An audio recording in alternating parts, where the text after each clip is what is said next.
మీ business ఏదైనా మీ ఊర్లో promotion చేయాలంటే అది సుమన్ టీవీతోనే సాధ్యం. ఇప్పుడే సంప్రదించండి. మరొకసారి ఛాన్స్ ఇస్తే ప్రజల బతుకులు ఏమవుతాయి అనేటటువంటి భయాందోళనలో ఉన్నారు. కేవలం ఏదైతే నువ్వు మద్యంతో అవినీతి డబ్బుతోటి రేపు ఎన్నికల్లో గెలవాలనుకుంటున్నావో నీ యొక్క ఎత్తుల్ని చిత్తు చేసేటటువంటి పరిస్థితి ఉంటుంది.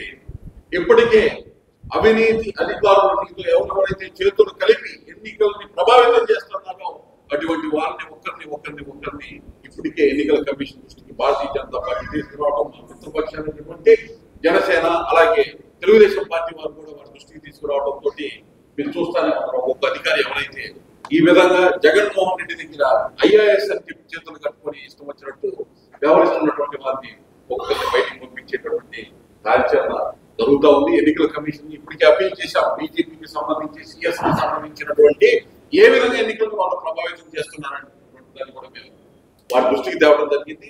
రాబోయే కొన్ని రోజుల్లో దాని కూడా ఒక పరిష్కారం దొరికి సక్రమైన రీతిలో అక్రమాలన్నీ ఆపి ఎన్నికలు నిర్వహించి ఒక శాంతియుత వాతావరణంతో అన్ని పార్టీలు కూడా ప్రజల దగ్గరికి వెళ్ళి వారి యొక్క మేనిఫెస్టోని అప్పీల్ చేసుకొని దాని ద్వారా ఏదైతే ఒక మంచి వాతావరణంతో మంచి అభ్యర్థులు శ్రీనివాస్ వర్మ లాంటి మంచి అభ్యర్థులు అలాగే 7 శాసనసభ్యులుగా ఎవరైతే పోటీ చేస్తున్నారో నర్సాపురం నుంచి అలాగే భీమవరం నుంచి తాడేపల్లిగూడెం నుంచి తణుకు నుంచి పాలకొల్లు నుంచి ఉండి నుంచి ఆచంట నుంచి అభ్యర్థులు జనసేన తెలుగుదేశం పార్టీ నుంచి శాసనసభ్యులుగా పోటీ చేస్తున్నటువంటి మిత్రపక్షాలకు సంబంధించినటువంటి అభ్యర్థులందరినీ కూడా అఖండ మెజార్టీతో గెలిపించాలి.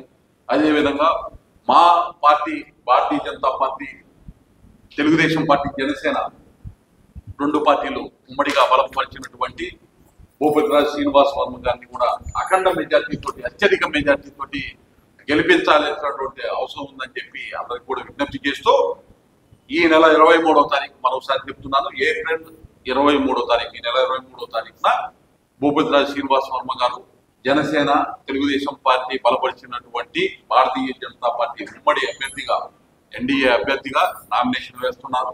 ఈ యొక్క కార్యక్రమానికి భారతీయ జనతా పార్టీ కేంద్ర పార్టీ పెద్దలు అలాగే రాష్ట్ర పార్టీ పెద్దలు హాజరవుతారు.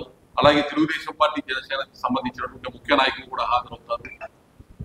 తెలుగుదేశం పార్టీ జనసేన భారతీయ జనతా పార్టీ అలాగే ప్రజలందరినీ కూడా ఈ యొక్క నామినేషన్ కార్యక్రమంలో మీరందరూ కూడా పాల్గొని విజయవంతం చేయాలి అనేటటువంటి ఒక అభ్యర్థనని మేము చేస్తా ఉన్నాము.